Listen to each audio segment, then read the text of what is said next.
আসসালামু আলাইকুম। আমি অ্যাডভোকেট পামলি কাদের আপনাদের সামনে আবারও হাজির হয়েছি একটি নতুন টপিক নিয়ে। এখন প্রশ্ন এসেছে যে উইল সম্পর্কে কিছু বলার জন্য। তো উইল সম্পর্কে কিছু বলতে গেলে আগে আমাকে বলতে হবে সম্পত্তি হস্তান্তর বিষয় নিয়ে কিছু আলোচনা। সম্পত্তি হস্তান্তরের ক্ষেত্রে 7 ভাবে সম্পত্তি হস্তান্তর করা যায়। 1 নাম্বার হচ্ছে ক্রয় বিক্রয়ের মাধ্যমে। আপনি জমি ক্রয় করে বা বিক্রয় করেও হস্তান্তর করতে পারেন বা হস্তান্তর পেতে পারেন। দ্বিতীয়ত বিনিময়ের মাধ্যমে আপনার জমি আপনি কাউকে দিয়ে দিলেন এবং তার কাছ থেকে নিলেন জমি, বিনিময় করলেন জিনিসটা।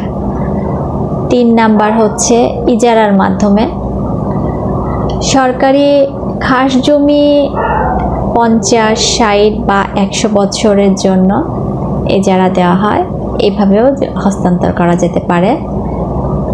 4 নাম্বার হচ্ছে বন্ধকের মাধ্যমে। কোনো ব্যাংকে বন্ধক দিলেন এবং পরবর্তীতে সেটা টাকা যখন শোধ করতে পারবেন না সেটা বিক্রয় হয়ে যাবে, এটার মাধ্যমে হস্তান্তর করা যেতে পারে। 5 নাম্বার হচ্ছে গিফট। আপনি কারোর কাছে গিফট পেতে পারেন বা কাউকে দিতে পারেন সম্পত্তি।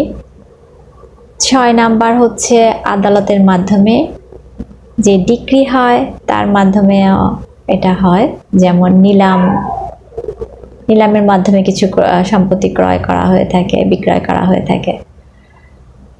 আর 7 নাম্বার হচ্ছে কারো মৃত্যুর পরে জমি হস্তান্তর হতে পারে। তো এখন বলছি যে উইল, যেহেতু উইল নিয়ে কথাটা হচ্ছিল সেই থেকে এই 7টা বিষয় আসছে। উইলের ক্ষেত্রে গিফট যেটা বললাম 5 নাম্বারে, ওই গিফটের ভেতরেই পড়ছে উইল অথবা হেবা বা দান। এইগুলা উইল আলাদা, হেবা এবং দান এই দুটো আলাদা। তো এখন আমি উইল নিয়েই বলছি। উইল হচ্ছে মূলত একটা ইচ্ছাপত্র। একজন ব্যক্তি তার জীবদ্দশায় তার সম্পত্তি উইল করে যেতে পারেন। তিনি এটা উল্লেখ করতে পারেন যে তার মৃত্যুর পর তার সম্পত্তিটা এইভাবে বন্টন হবে বা অমুককে এটা দেওয়া হবে, এরকম বলে যেতে পারেন বা লিখে রেখে যেতে পারেন। এটা হচ্ছে উইল, তার ইচ্ছাটা প্রকাশ করা। এবং এটা শুধুমাত্র তার মৃত্যুর পরেই কার্যকরী হবে, মৃত্যুর আগে উইল কার্যকরী হয় না। উইলের বিধানটি মুসলিম ধর্মেও আছে, হিন্দু ধর্মেও আছে।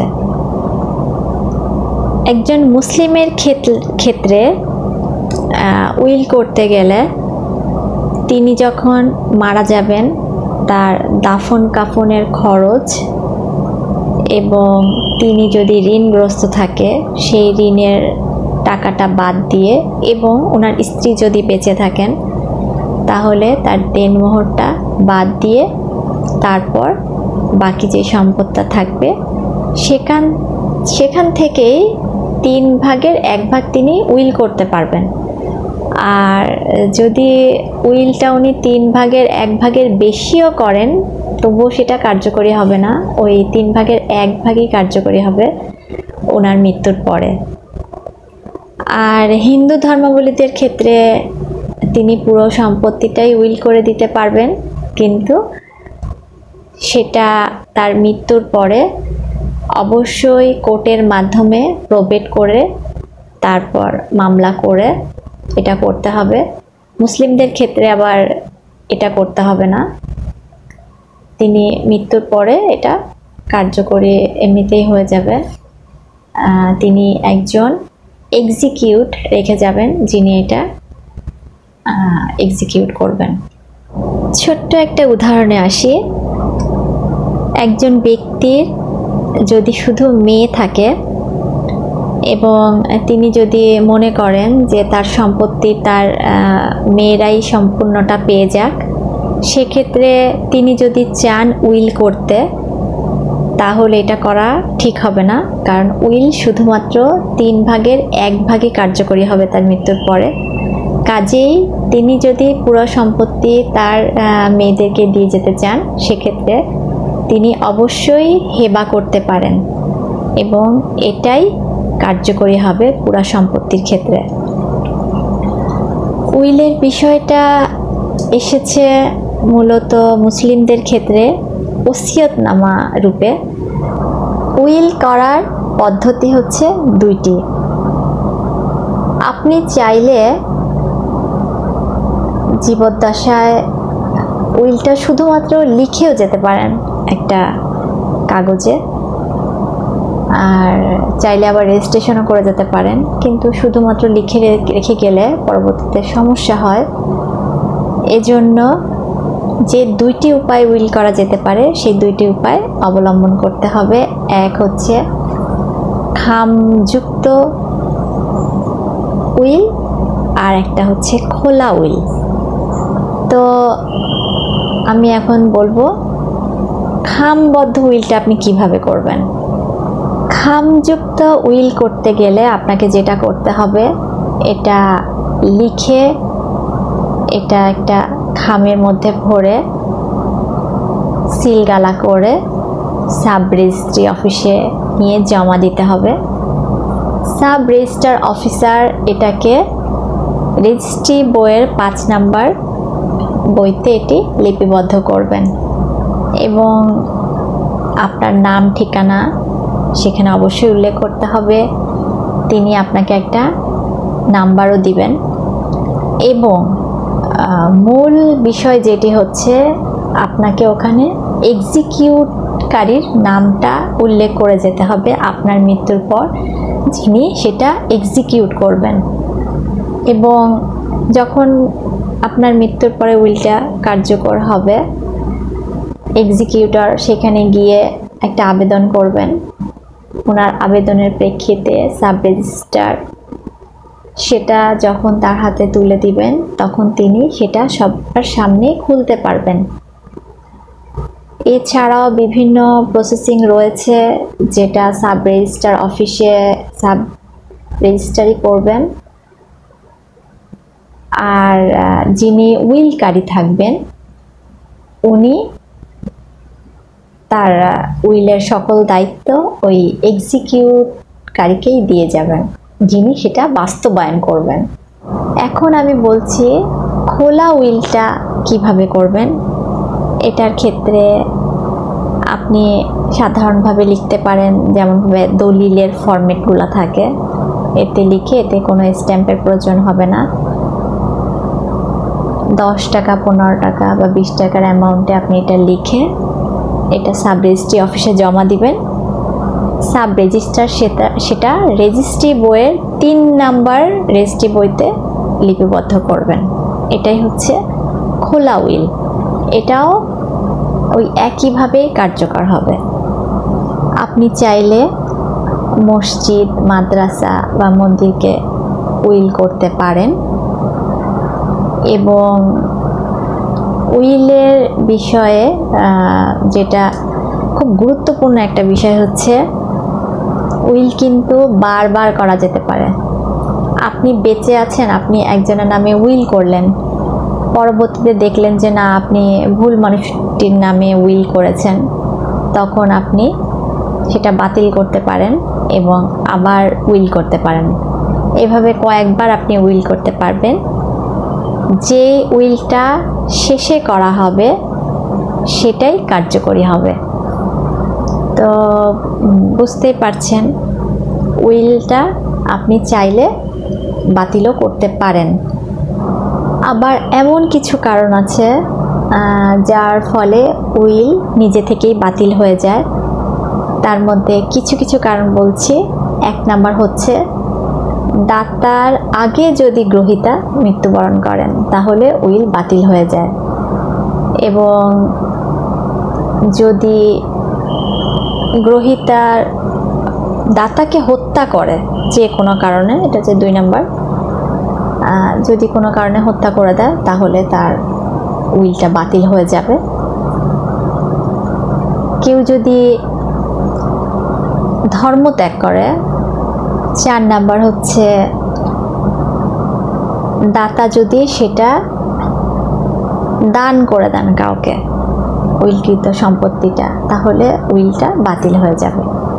উইল করার ক্ষেত্রে আপনাকে অবশ্যই নির্বাচন করতে হবে যারা আপনার উত্তরাধিকার না, কারণ উত্তরাধিকারদের যদি আপনি উইল করেন তাহলে সে শুধুমাত্র 3 ভাগের 1 ভাগই পাবে।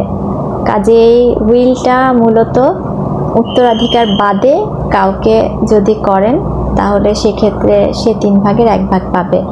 আর উত্তরাধিকারীদের যদি আপনি করতে চান উইল না করে, আপনি অবশ্যই হেবা করবেন। এখন আসি হেবাটা কি। হেবাটাও হচ্ছে এক প্রকার গিফট। যেমন আপনি আপনার নিকট আত্মীয়দেরকে বা নিকট কাছের কাউকে যদি কিছু গিফট করেন সেটা হবে হচ্ছে হেবা, কিন্তু সেটা অবশ্যই নিঃস্বার্থভাবে হতে হবে। আর দানটা হচ্ছে আপনার দূরের কাউকে আপনি কিছু গিফট করলেন নিঃস্বার্থভাবে, সেটা আর ফিরিয়ে নেওয়ার কোনো সুযোগ নাই, এটা হচ্ছে দান। তো এক কথায় আমরা বুঝতে পারি, আমরা যখন কাউকে কোনো কিছু গিফট করি সেটা ফিরিয়ে নেওয়া কোনো সুযোগ থাকে না, বা এটা আপনি যখন রেজিস্ট্রি করে দিবেন হেবা বা দানকৃত জিনিসটা, তখন সেটা আপনার অধিকারে আর থাকবে না। কাজেই এটা চাইলে আপনি বাতিল করতে পারবেন না। এটা বাতিল করতে গেলে আপনাকে অবশ্যই আদালতে মামলা করে তারপরে সেটা বাতিল করতে হবে। আর হেবা করতে গেলে আপনি যদি কোনো শর্ত দেন তাহলে সেটা কার্যকরী হবে না। এমন একটা উদাহরণ দিয়ে, আপনি বললেন যে আমি তোমাকে আমার এই সম্পত্তিটা দান করলাম, কিন্তু এটা তুমি ভোগ দখল করতে পারবে আমার মৃত্যুর পরে, এর আগে তুমি এটা করতে পারবে না, কিছু করতে পারবে না, তাহলে সেটা হেবা হবে না। আপনাকে কোনো শর্ত ছাড়াই ওটা দান করে দিয়ে যদি দিতে পারেন তাহলে সেটাই হচ্ছে হেবা। এবং হেবাকৃত সম্পত্তি বা হেবাকৃত কিছু দান করার ক্ষেত্রে আরও কিছু শর্ত আছে, সেগুলো আপনাকে পালন করলে তবেই সেটা হেবা হবে। আমি এখন সেগুলো বলছি। হেবা করতে গেলে 3টি শর্ত অবশ্যই থাকতে হবে। এক হচ্ছে ঘোষণার মাধ্যমে বা পাওয়ার অফ অ্যাটর্নি দেওয়ার মাধ্যমে আপনাকে সেটা হেবা করতে হবে, দান করতে হবে। দ্বিতীয়ত, আপনি যদি, আচ্ছা 1 নাম্বারটাই বলছি, আপনি যদি ঘোষণা না করেন, লুকিয়ে রাখেন, এটা হবে না, এটা হেবা হবে না, এটা অবশ্যই ঘোষণা করতে হবে বা পাওয়ার অফ অ্যাটর্নি মাধ্যমে এটা করতে হবে। দ্বিতীয়ত হচ্ছে যাকে দিচ্ছেন সে যদি সেটা গ্রহণ না করে তাহলে সেটা হেবা হবে না, তাকে সেটা অবশ্যই অ্যাকসেপ্ট করতে হবে। আপনি যাকে দিচ্ছেন সে যদি সেটা নেয় তবেই সেটা শর্তটা পূরণ হবে এবং সেটা হেবার শর্ত পূরণ করবে। 3 নাম্বার হচ্ছে তাকে দখল বুঝিয়ে দিতে হবে। আপনি যে সম্পত্তিটা তাকে দিবেন, দিয়েই বললেন যেটা হেবা করলাম, তাহলে হচ্ছে না, তাকে সেই দখলটা বুঝিয়ে দিতে হবে। তাহলে এই 3টি শর্ত যখন পূরণ হয়ে যাবে তখনই হেবাটা কার্যকরী হবে। হেবাটা আপনি কাকে কাকে করতে পারবেন, এটারও 3টা শ্রেণী বিভাগ আছে। এক হচ্ছে আপনার ঊর্ধ্বপুরুষ, যেমন হচ্ছে আপনার বাবা মা, তাদেরকে আপনি হেবা করতে পারবেন। তারপর হচ্ছে আপনার নিম্ন পুরুষ, মানে আপনার সন্তান, আপনার ছেলে মেয়েদেরকেও আপনি হেবা করতে পারবেন। 3 নাম্বারে হচ্ছে আপনার ঊর্ধ্বপুরুষের ঊর্ধ্বপুরুষ এবং নিম্ন পুরুষের নিম্ন পুরুষ, যেমন হচ্ছে আপনার দাদা দাদি, নানা নানি, নাতি নাতনি, এই ধরনের 14 জন ব্যক্তি আছেন যাদেরকে আপনি হেবা করতে পারবেন। কিছু রেস্ট্রিকশন আছে, সেই রেস্ট্রিকশনগুলো পালন করার পরেই এবং এই মানুষগুলোর ভেতরে আপনি হেবাটা করতে পারবেন, শর্তগুলো যদি পূরণ করা থাকে। যখন আপনি কোনো কিছু রেজিস্ট্রি করেন তখন চাইলেই আপনি সেটা বাতিল করতে পারেন না। কাজেই হেবাকৃত দলিল যখন রেজিস্ট্রি হয়ে যাচ্ছে তখন আপনি চাইলেই সেটা বাতিল করতে পারবেন না। হ্যাঁ, তবে আপনার জন্য পথ খোলা আছে, সেটা হচ্ছে আপনি মামলা করে উপযুক্তভাবে যদি প্রমাণ করতে পারেন যে হ্যাঁ আপনি হেবা করেছিলেন, এটা ভুল হয়েছে বা এখন সেটা আপনার প্রয়োজন, এটা যদি আপনি প্রমাণ করতে পারেন, কোর্ট যদি আপনার উপর ডিগ্রিটা দেয় তাহলে আপনি অবশ্যই এটা বাতিল করতে পারবেন। এখন আমি আলোচনা করব দান। হেবা এবং দান একই, কিন্তু যখন কাছের কাউকে দিচ্ছেন সেটা হয়ে যাচ্ছে হেবা, যখন দূরের কাউকে দিচ্ছেন সেটা হচ্ছে দান। দানের ক্ষেত্রে কোনো শর্তই কার্যকরী হবে না, কোনো শর্ত দেওয়া যাবে না, সেটাকে ফিরিয়ে নেওয়ার কোনো সুযোগ নেই। যেটা দান করছেন সেটা পুরো দানই হয়ে যাচ্ছে। হেবাটা মুসলিমদের ক্ষেত্রে প্রযোজ্য, আর নন মুসলিমদের ক্ষেত্রে মূলত দানটা প্রযোজ্য। ঘুরে ফিরে ওই একই কথা আসে, সবগুলাই গিফটের মধ্যেই পড়ে। উইল, হেবা, দান এগুলা সবই গিফটের মধ্যেই পড়ে, কিন্তু কিছু আইনি প্রসেস আপনাকে অতিবাহিত করে তবে এগুলার কার্যকর করা হয় এবং কার্যকারিতা লাভ করে। কেন বাটোয়ারা দলিল করতে হবে এবং এটি করার পদ্ধতি কি কি? তো আমি আগেই বলে নিচ্ছি, দলিল তো থাকেই, কিন্তু বাটোয়ারা দলিলটা কেন প্রয়োজন?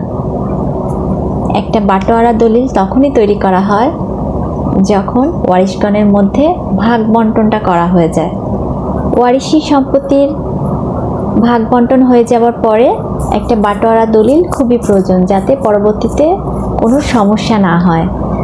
ওয়ারিশগণ বিভিন্ন রকম সমস্যা করতে পারে, এই জন্য যখনই ভাগ বন্টনটা হয়ে যাবে তখনই একটা বাটোয়ারা দলিল তৈরি করে ফেলতে হবে। এখন একটা বাটোয়ারা দলিল প্রস্তুত করতে গেলে কি কি লাগছে সেটা এখন আমি আলোচনা করব।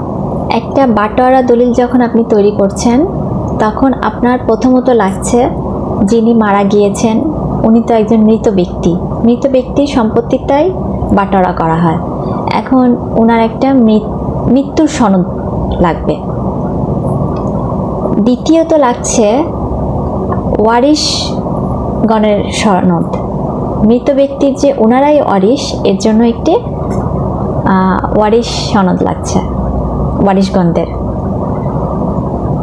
থার্ড যেটা লাগছে, যে দলিলগুলা দ্বারা বন্টনগুলা হচ্ছে, মূল যে দলিলগুলো তো আছে, এই জমি মনে করেন 3-4টা, এখন প্রত্যেকটা জমিরই তো দলিল আছে, সেই প্রত্যেক জমিরই তো ভাগ বন্টন হচ্ছে, সেক্ষেত্রে প্রত্যেক জমিরই দলিল লাগবে যখন বাটোয়ারা দলিল তৈরি করা হবে।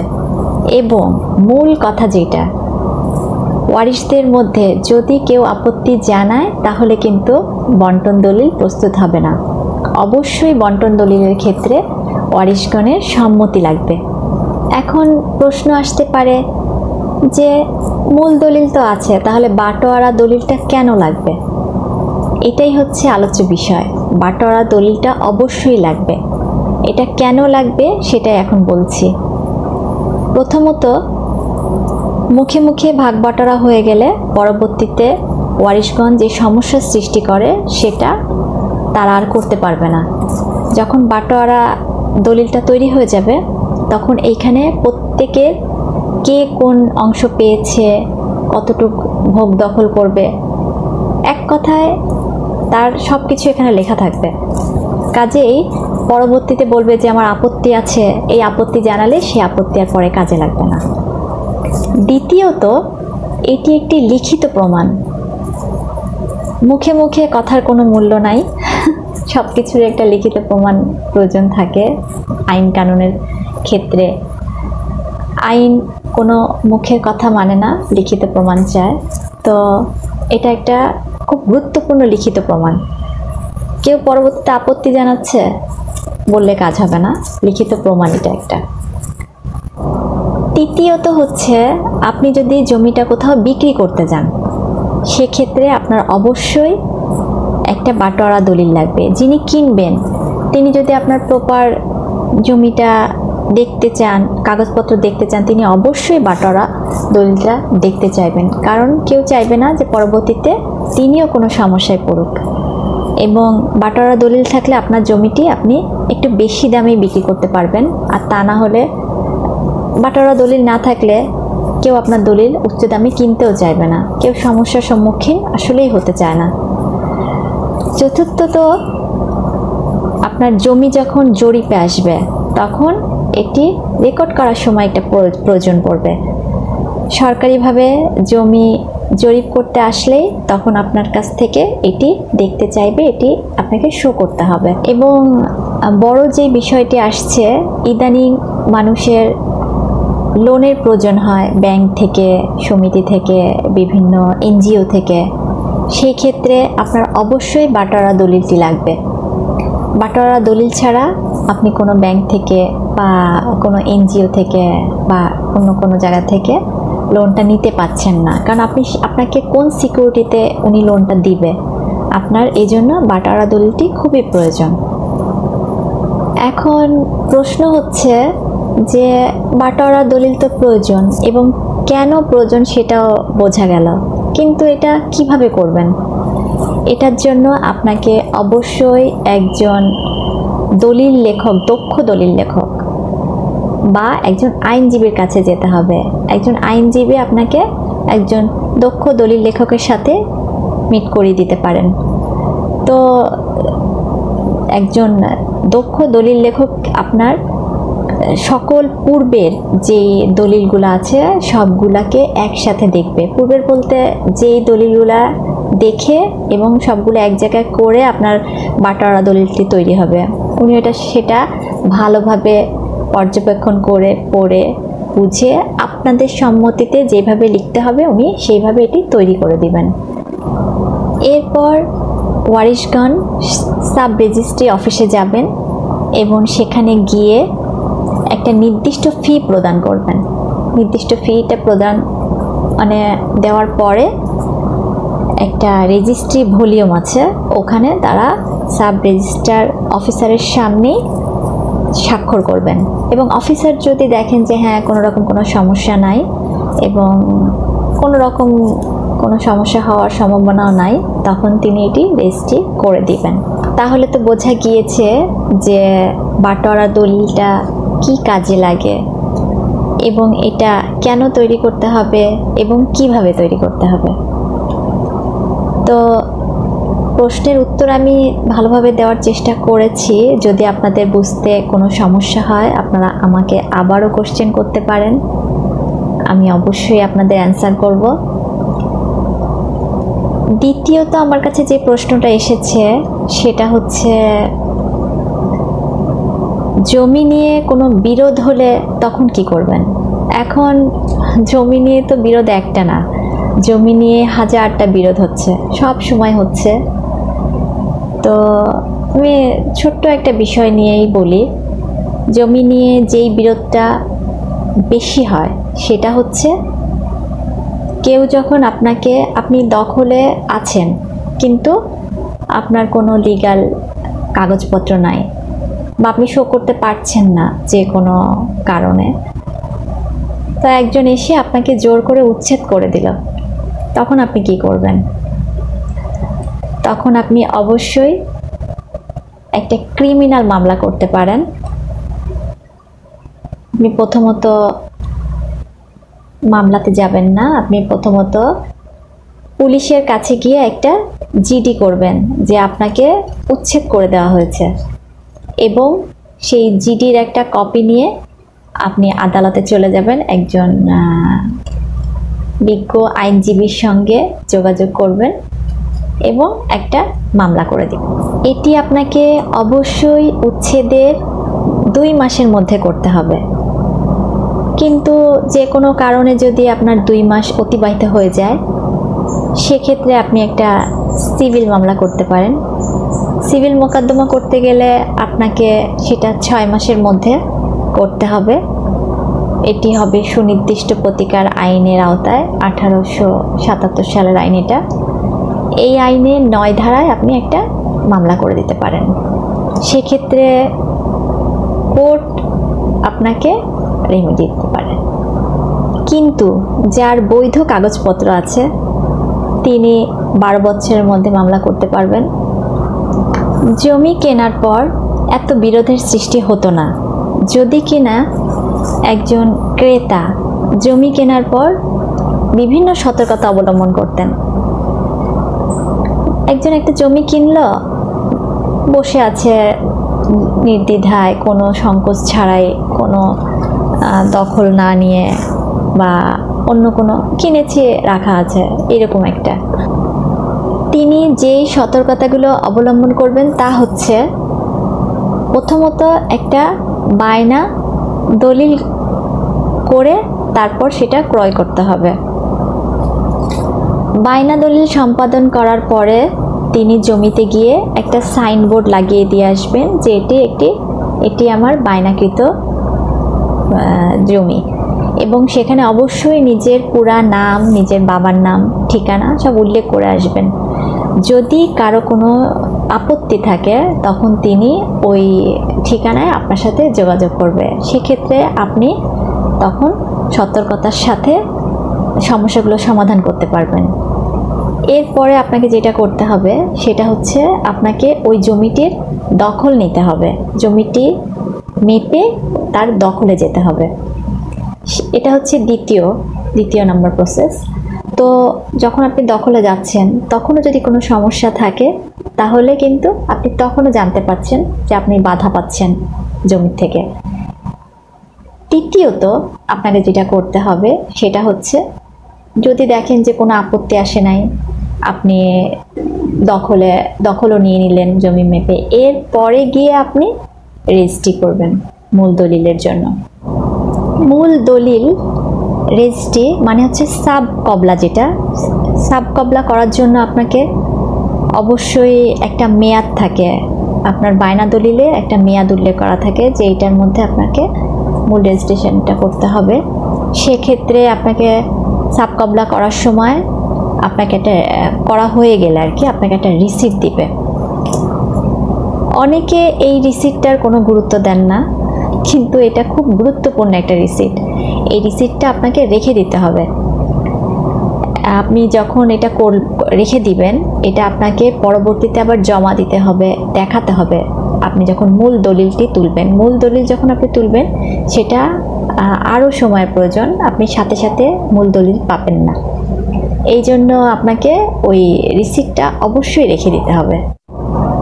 এরপর আপনাকে যেটা করতে হবে সেটা হচ্ছে, একজন দলিল লেখক বা একজন আইনজীবীর কাছে গিয়ে এই মর্মে আপনাকে বলতে হবে লিখিত যে আপনি একটা সার্টিফাইড কপি চাচ্ছেন।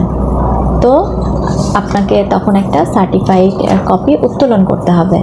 এর আগে একটা কথা, সেটা হচ্ছে আপনার যে মূল মালিক ছিলেন আগে, তার কাছ থেকে কিন্তু আপনাকে সব কাগজপত্র নিয়ে নিতে হবে। পূর্বের যত কাগজপত্রগুলো আছে, শুধু দলিল না, পর্চা, খতিয়ান, আরও যেসব আদার্স ডকুমেন্টস তার কাছে এই জমির আছে, সেগুলো আপনাকে তার কাছ থেকে নিজের কাছে নিয়ে নিতে হবে।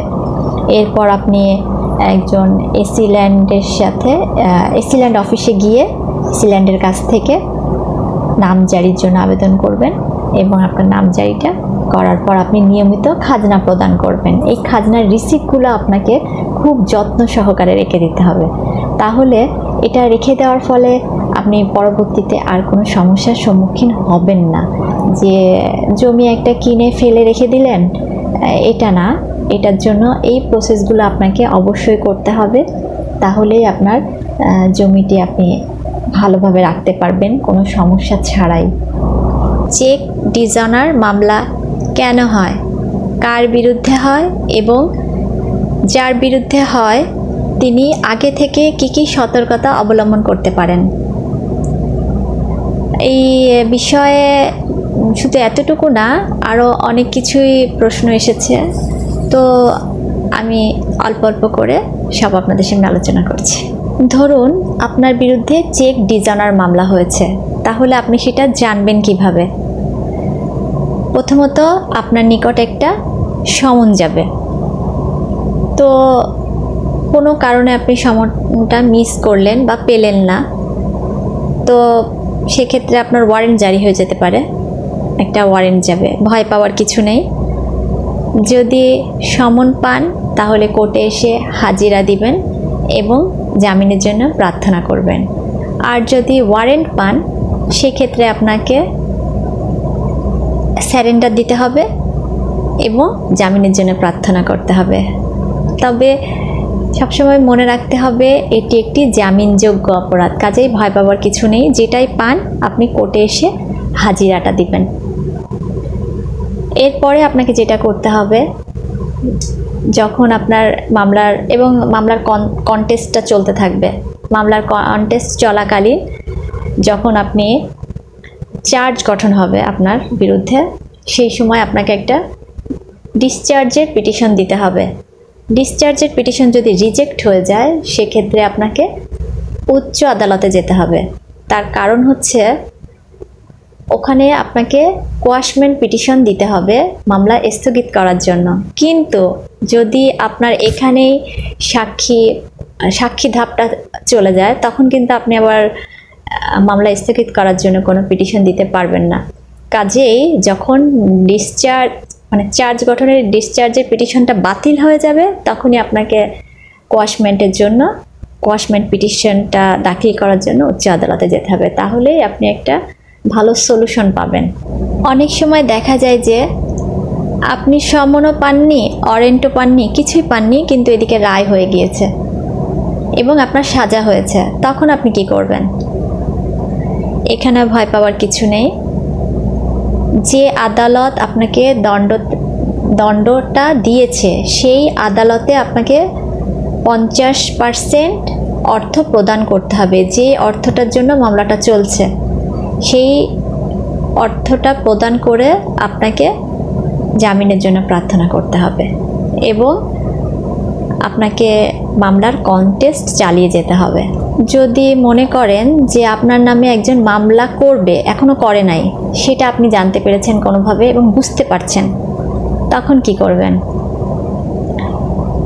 তখন আপনি অবশ্যই থানায় গিয়ে একটা জিডি করে ফেলবেন এবং ব্যাংকে আপনি ইনফর্ম করবেন। জিডির একটি কপি নিয়ে আপনি নির্বাহী ম্যাজিস্ট্রেট আদালতে চলে যাবেন এবং ওই চেকটা কোথায় থাকতে পারে এবং কার কাছে থাকতে পারে সেটা উল্লেখ করে আপনি একটা সার্চ ওয়ারেন্ট চাইতে পারেন। কিন্তু আপনাকে অবশ্যই একজন ভালো বিজ্ঞ আইনজীবীর কাছে যেতে হবে, যিনি আদালতকে এটি বুঝিয়ে বলতে পারবেন। যদি সার্চ ওয়ারেন্টটা জারি না হয় সেক্ষেত্রে বাদীর অনেক বড় ক্ষতি হয়ে যাবে। দ্বিতীয়ত, আদালত যেন কোনোভাবেই সার্চ ওয়ারেন্টের পরিবর্তে সমন না দিয়ে দেয়। সমন যদি দিয়ে ফেলেন তাহলে তিনি চেকটাকে লুকিয়ে ফেলবেন, আপনি আর চেকটাকে উদ্ধার করতে পারবেন না পুলিশের মাধ্যমে। সেক্ষেত্রে আপনাকে আদালতকে অবশ্যই কনভিন্স করতে হবে যে তিনি যেন সার্চ ওয়ারেন্টই দেন। এরপর আদালত যদি সেটা উদ্ধার করে তাহলে তিনি সেটা নথিজাত করবেন বা ডিস্ট্রয় করে দিতে পারেন এবং আপনি তখন বলতে পারেন যে চেকে শুধু আপনার সিগনেচার ছিল, বা সিগনেচার যদি নাও থাকে, আপনার চেকটা এমনি হারিয়ে গিয়েছে, এই ধরনের যদি কোনো ব্যাপার হয়ে থাকে, আপনি হ্যান্ড রাইটিং এক্সপার্টের নিকট পাঠানোর জন্য আবেদন করতে পারেন যে ওই চেকের কোনো কিছুই আপনার লেখা না, ওটা হারিয়ে গিয়েছিল বা কেউ আপনার কাছ থেকে জোর করে নিয়ে গিয়েছে, বা যে কোনোভাবে হোক আপনাকে হয়রানি করতে পারে। সেক্ষেত্রে আপনি আদালতকে অবহিত করতে পারেন যে একজন হ্যান্ড রাইটিং এক্সপার্টের নিকট সেটা পাঠানোর জন্য।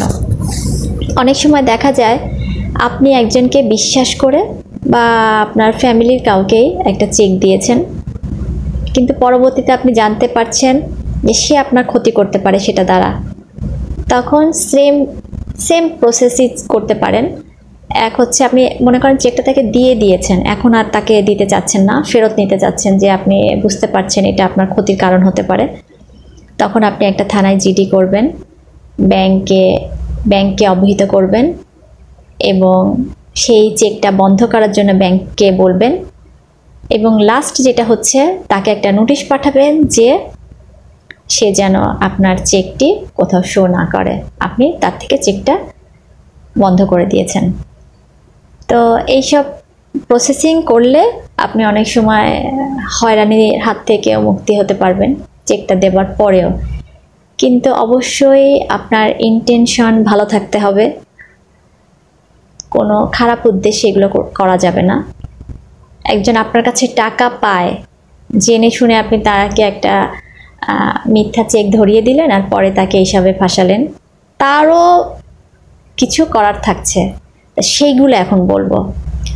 মানে একজন যদি অন্যজনকে ফাঁসানোর উদ্দেশ্যে কিছু করে, সে আগে থেকে কোন বিষয়গুলো লক্ষ্য করবে বা সতর্কতা অবলম্বন করবে।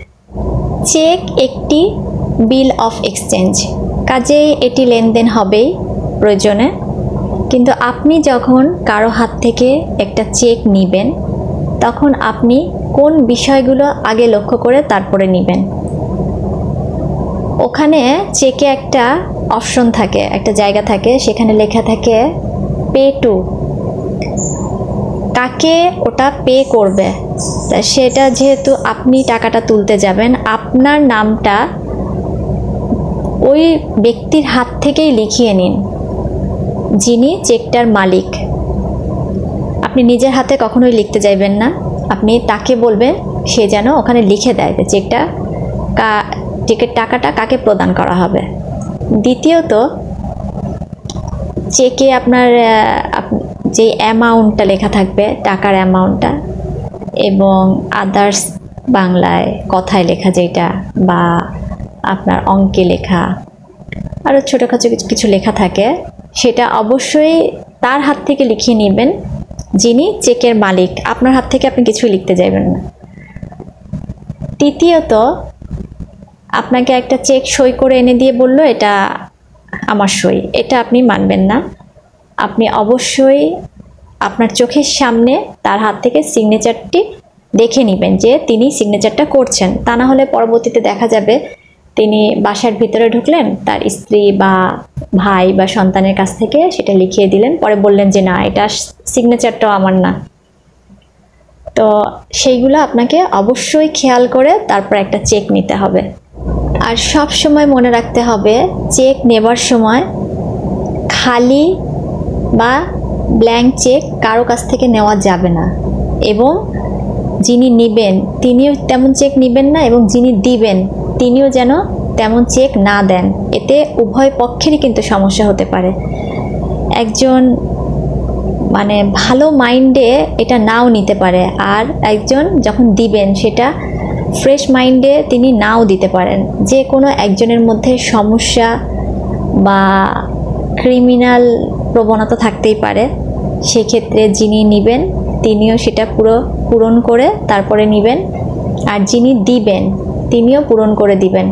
কারণ আপনি ওখানে অ্যামাউন্টটা লিখলেন না, আপনি পাবেন 2 লাখ টাকা, ওখানে পরে আপনাকে লিখে দিল 20 লাখ টাকা, তো আপনি বিভিন্ন হয়রানির সম্মুখীন হবেন। এবং যিনি নিয়ে যাচ্ছেন তিনিও দেখা যাবে পরে উনি বলছেন এই ব্ল্যাঙ্ক চেকটা আমার হারিয়ে গিয়েছে বা চুরি হয়েছে, তখন আপনিও সমস্যায় পড়বেন। আপনি যে টাকাটাই পাবেন তো, কিন্তু জিনিসটা লেখা থাকলে উভয় পক্ষেরই সুবিধা হবে, অসুবিধা কিছু হবে না। আপনি একটা চেক পেলেন এবং যার কাছে টাকা পান তিনি আপনাকে চেকটা দেওয়ার পর বলল যে আপনি ব্যাংকে গিয়ে টাকাটা তুলে নিন। এখন আপনাকে জানতে হবে যে একটি চেকের মেয়াদ কতদিন থাকে। একটি চেকের মেয়াদ থাকে 6 মাস। চেকে যে তারিখটা লেখা থাকে সেই তারিখটা থেকে 6 মাসের মধ্যে আপনি টাকাটা তুলতে পারবেন। এবং আপনি যদি গিয়ে দেখেন ব্যাংকে চেকটা জমা দেওয়ার পরে যে আসলেই কোনো টাকা নেই ব্যাংকে, বা এখনও তিনি আপনাকে দেওয়ার জন্য ব্যাংকে জমা করেননি, তাহলে আপনি কয়েকবার চেক ডিজঅনার করাতে পারেন। কিন্তু সেক্ষেত্রে যদি মনে করেন যে আপনার সাথে তিনি প্রতারণা করেছেন, আপনি একটা চেক ডিজঅনারের রসিদ ব্যাংক থেকে নিয়ে নিন এবং কি কারণে আপনার চেক ডিজঅনার হয়েছে সেটা আপনি রসিদে উল্লেখ করান ব্যাংক কর্তৃপক্ষের কাছ থেকে। এরপর আপনি যেটা করবেন, চেক ডিজঅনারের তারিখ থেকে 30 দিনের মধ্যে আপনাকে একটা লিগ্যাল নোটিশ পাঠাতে হবে চেক প্রদানকারী বরাবর একজন আইনজীবীর মাধ্যমে, এবং তাকে বলতে হবে, তাতে উল্লেখ থাকতে হবে যে তিনি যেন 30 দিনের মধ্যে আপনার টাকাটা পরিশোধ করে দেন। কিন্তু তিনি যদি আপনার টাকাটা পরিশোধ না করেন, তখন আপনি তার বরাবর একটা মামলা করে দিবেন, এটাও সেখানে উল্লেখ করে দিন। কিন্তু সে যদি আপনার টাকাটা প্রদান না করে, আপনার সাথে দেখা না করে, তাহলে আপনি 30 দিন পার হয়ে যাবার সাথে সাথে একটা মামলা করে দিন তার বিরুদ্ধে।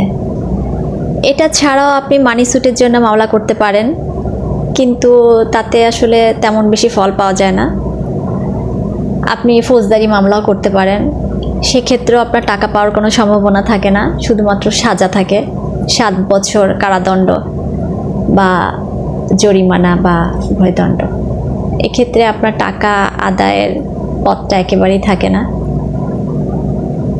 এই জন্য আপনার নিগোশিয়েবল ইনস্ট্রুমেন্ট আইনে আপনি 1881 সালের মামলা করলে চেক ডিজঅনারের যে মামলার সুবিধাটা পাবেন সেটা অন্য কোনোভাবে আর পাওয়া সম্ভব নয়।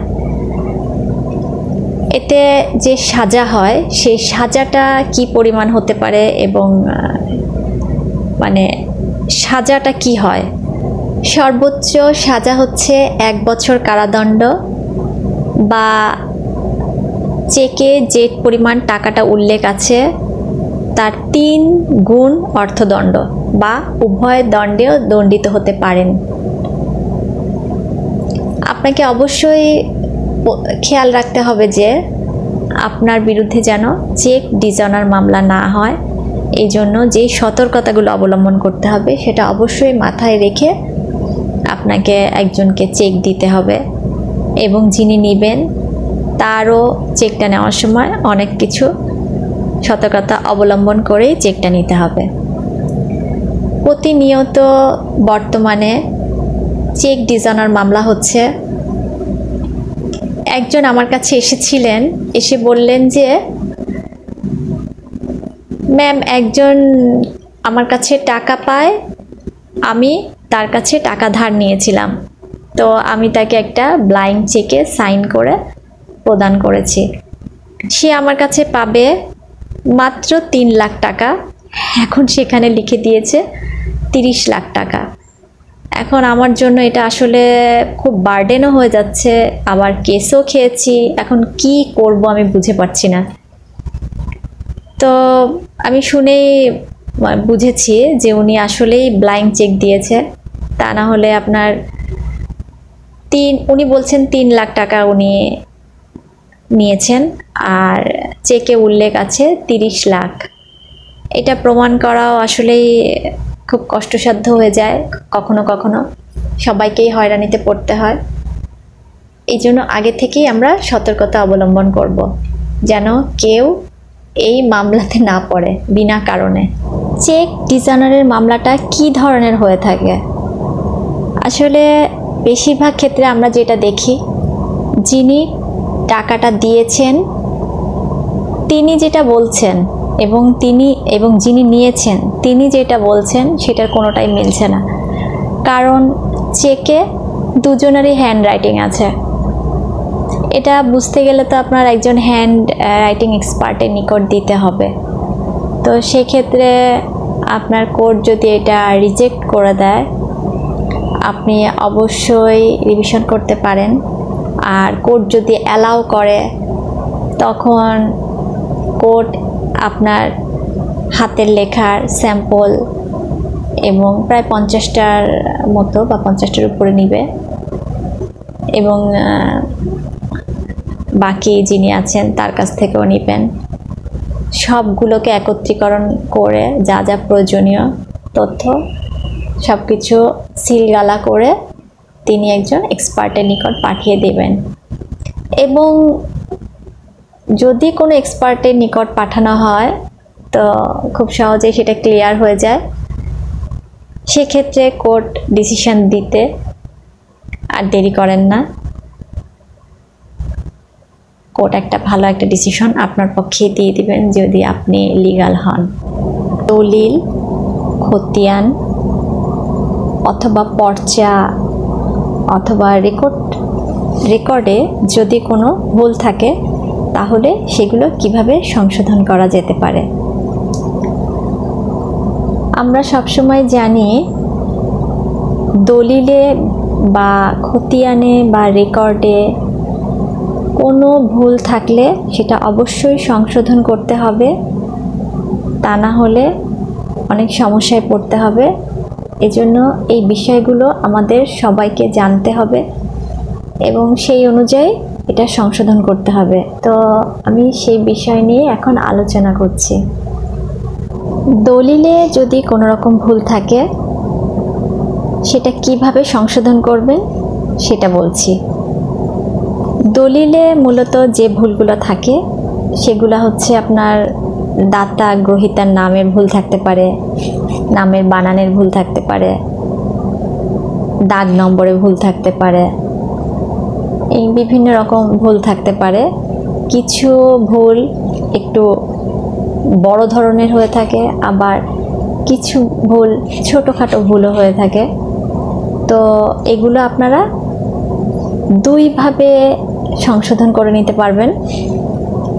যদি কোনো ছোটোখাটো ভুল থাকে, যেমন দাতা গ্রহীতার নামের বানানে ভুল থাকতে পারে বা নামেও ভুল থাকতে পারে, তো সেক্ষেত্রে আপনারা এটাকে বলে হচ্ছে করণিক ভুল। এটার জন্য সাব রেজিস্ট্রারি যথেষ্ট, উনি এটা সংশোধন করে দিতে পারেন। দ্বিতীয়ত, কোনো বড় ধরনের ভুল হলে, যেমন দাগ নম্বরে ভুল যদি হয়ে থাকে বা খতিয়ান নাম্বারে যদি ভুল হয়ে থাকে, সেক্ষেত্রে আপনাকে অবশ্যই দাতা গ্রহীতা উভয়কেই সাব রেজিস্ট্রি অফিসে গিয়ে সেটা সংশোধন করতে হবে। প্রয়োজনে নতুন দলিল তৈরি করতে হতে পারে।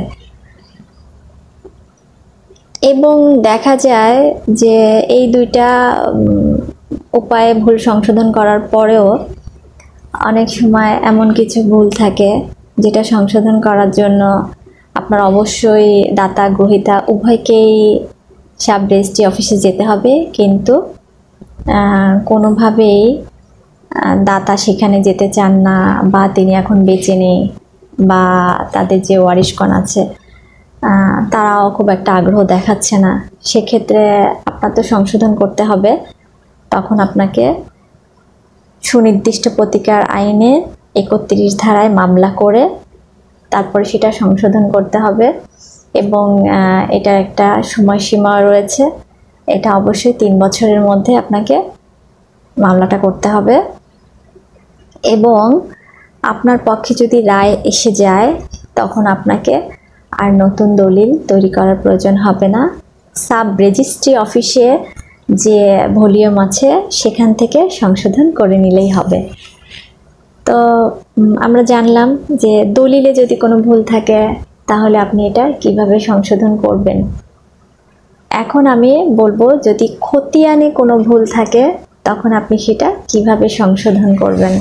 খতিয়ান মূলত 2 প্রকার, একটা হচ্ছে জরিপ খতিয়ান আর দ্বিতীয়ত হচ্ছে নাম খতিয়ান। খতিয়ানের মাধ্যমে মূলত খাজনা নেওয়া হয়। এখন যদি আপনার খতিয়ানে কোনো ভুল থাকে সেটা আপনাকে অবশ্যই সংশোধন করে নিতে হবে। 2টি উপায়ে এটি সংশোধন করা যেতে পারে। প্রথমত, ল্যান্ড সার্ভে ট্রাইব্যুনালে আপনাকে নির্দিষ্ট সময়ের মধ্যে মামলা করতে হবে। মামলা করার পর 2 থেকে 3 বছর সময়ের মধ্যে যদি আপনার পক্ষে রায়টা চলে আসে, সেক্ষেত্রে আপনার রায়ের কপিটা সেটেলমেন্ট অফিসারকে দিতে হবে। তিনি তখন এই কপিটা দিয়ে সংশোধন করে দিবেন। এরপর ডিসিআর খুলে খাজনা প্রদান করে আপনাকে ঠিকঠাক মতো কাগজপত্রগুলো ঠিক করে নিতে হবে। দ্বিতীয়ত, যদি আপনি নির্দিষ্ট সময়ের মধ্যে মামলাটা করতে না পারেন, সেক্ষেত্রে আপনাকে ঘোষণামূলক মোকদ্দমা করতে হবে এবং সংশোধন করে নিতে হবে। আর যদি দেখেন জরিপ চলাকালীন সময় যে আপনার খতিয়ানে ভুল আছে, তখন আপনি সেটেলমেন্ট অফিসারের সাথে কথা বলে একটা 30 এবং 31 ধারা অ্যাপ্লাই করে আপনি সংশোধন করে নিতে পারেন। রেকর্ড বা পর্চাতে যদি কোনো ভুল থাকে, সেটাও আপনাকে ল্যান্ড সার্ভে ট্রাইব্যুনালে গিয়ে মামলা করে সংশোধন করতে হবে নির্দিষ্ট সময়ের মধ্যে। এবং সময় যখন অতিবাহিত হয়ে যাবে, তখন আপনাকে অবশ্যই ঘোষণামূলক মোকদ্দমা করে এটা সংশোধন করতে হবে। পর্চা মূলত 4 প্রকার হয়ে থাকে। পর্চা বা খতিয়ান যেটাই বলি, 1940 সালে সরকার যে জরিপ খতিয়ানটা করেছিলেন সেটা হচ্ছে সিএস। এর পরবর্তীটা আপনার 1950 সালে যেটা হয়েছিল সেটা হচ্ছে এসএ, এবং এর পরে পরপর 2টা খতিয়ান হয়েছে আরএস এবং বিআরএস। লাস্ট যে খতিয়ানটা হয়েছে সেটা হচ্ছে বিআরএস। এখন বিআরএস বা বিআরএস খতিয়ানে যদি কোনো ভুল থাকে, সেটা আপনাকে কিভাবে সংশোধন করতে হবে সেটা বলছি। সেটাও আপনার 2 ভাবে সংশোধন করা যেতে পারে। একটা হচ্ছে জরিপ চলাকালীন সময় সেটেলমেন্ট অফিসারের মাধ্যমে এটা সংশোধন করা যেতে পারে। আর দ্বিতীয়ত হচ্ছে গেজেট প্রকাশ করার পর মামলা করে এটি সংশোধন করতে হবে। ল্যান্ড সার্ভে ট্রাইব্যুনালে গিয়ে রেকর্ড সংশোধনের মামলা করে সংশোধনটা করতে হবে। এটার জন্য আপনার নির্দিষ্ট সময় দেওয়া আছে। নির্দিষ্ট সময় পরে আপনাকে এই মামলাটা আর করা যাবে না, তখন আপনাকে ঘোষণামূলক মোকদ্দমা করতে হবে। এখন মূল বিষয় নিয়ে ছোট্ট একটা উদাহরণ দিই। সেটা হচ্ছে, মনে করেন যে একজনের দলিল আছে, খতিয়ান আছে, কিন্তু দখল নাই। সেক্ষেত্রে আবার আরেকটাভাবে বলি যে একজনের দলিল আছে কিন্তু খতিয়ান নাই। আবার ঘুরে ফিরে অন্যভাবে বলতে পারি, দলিল আছে, দখল আছে, খতিয়ান নাই। তো সব কিছুর ঊর্ধ্বে একটা কথাই বলবো, দলিলের গুরুত্ব সব থেকে বেশি। যার কাছে দলিল আছে, দলিলের গুরুত্ব খতিয়ানের থেকে অনেক বেশি। এবং যার কাছে দখল আছে, এই 2টা নাই, তিনি চাইলে মামলা করতে পারবেন। তবে দখলে থাকলেই যে জমিটি তার হয়ে যাবে, এটা একটা ভুল ধারণা। উনি মামলা করে বলতে পারেন যে আমি 12 বছর পর্যন্ত এটা কোনো সমস্যা ছাড়াই ভোগ করছি, তো দাবি করতে পারেন। কিন্তু কেউ যদি এই 12 বছরের মধ্যে ওনাকে বারবার বলে যে এটা আমার দলিল আছে, খতিয়ান আছে, আমার জায়গাটা ছেড়ে দিন, দখলটা ছেড়ে দিন, এক কথায় তিনি যদি বাধাপ্রাপ্ত হন, তাহলে কিন্তু তার মামলাটা আর দাঁড়াবে না। সেক্ষেত্রে একটা ডিএলআর, একটা কেস রেফারেন্স আমি বলতে পারি। সেটা হচ্ছে 32 ডিএলআর 252 আপনার বিডি। এখানে বলা হয়েছে খতিয়ানের চেয়ে দলিলের গুরুত্ব বেশি। কাজেই যার দলিল আছে এবং খতিয়ান আছে, তিনি যদি একজনকে তার জমি বন্ধক দিলেন বা কোনো কাজের জন্য ব্যবহার করতে দিলেন, কিন্তু যিনি সেটা ভোগ দখল করছেন বা উনি বন্ধকি থেকেও তার জমি তাকে পরবর্তীতে তার দখলটা ফিরিয়ে দিতে চাইছেন না, সেক্ষেত্রে এই ডিএলআরটা খুবই গুরুত্বপূর্ণ সলিউশন দিয়েছে। এটার সলিউশনটাই হচ্ছে, যদি আপনি দলিলটা শো করতে পারেন তাহলে ওই দখল আর খতিয়ান দুটাই কিছুটা নড়বড়ে হয়ে যাবে। অনেক সময় দেখা যায় একটা জমি 2 থেকে 3 বার বিক্রি করা হচ্ছে এবং প্রতারণামূলকভাবে 2 থেকে 3টা ব্যক্তির কাছে বিক্রি করা হচ্ছে। তো এখন প্রশ্ন আসতে পারে যে তাহলে কোন দলিলটি গ্রহণযোগ্য? প্রথমে যে দলিলটি সম্পাদন করা হবে এবং রেজিস্ট্রি করা হবে সেটার গুরুত্বই বেশি।